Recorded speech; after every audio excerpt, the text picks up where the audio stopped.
सोच रहे हो आप जुलूस अंदर निकाल कर अल्लाह को राजी कर लोगे तो आप बहुत बड़ी गुमराही में हो, क्योंकि अल्लाह को ये चीज़ नहीं पसंद। अल्लाह को जो पसंद है वो हदीस में आ चुका है।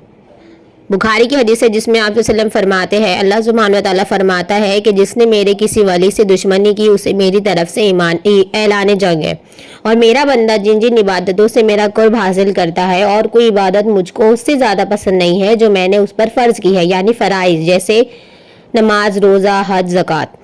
मेरा बंदा फ़र्ज अदा करने के बाद नफिल इबादतें करके मुझसे इतना नज़दीक हो जाता है कि मैं उससे मोहब्बत करने लग जाता हूँ। फिर जब मैं उससे मोहब्बत करने लग जाता हूँ तो मैं उसका कान बन जाता हूँ जिससे वो सुनता है, उसकी आँख बन जाता हूँ जिससे वो देखता है, उसका हाथ बन जाता हूँ जिससे वो पकड़ता है और उसका पाँव बन जाता हूँ जिससे वो चलता है। और अगर वो मुझसे मांगता है तो मैं उसे दे देता हूँ। अगर वो किसी दुश्मन या शैतान से मेरी पनाह का तालिब होता है तो मैं उसे महफूज रखता हूँ। और मैं जो काम करना चाहता हूँ उसमें मुझे इतना तरद्दुद नहीं होता जितना कि मुझे अपने मोमिन बंदे की जान निकालने में होता है। वो तो मौत को बोझा तकलीफ जिस्मानी के पसंद नहीं करता और मुझको भी उसे तकलीफ देना बुरा लगता है।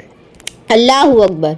मतलब अल्लाह सुब्हान व तआला इतना आपसे मोहब्बत करने लग जाता है सिर्फ इबादतें करके, फ़राइज़ पूरे करके और नफीली इबादतों से। आप क्या कर रहे हो?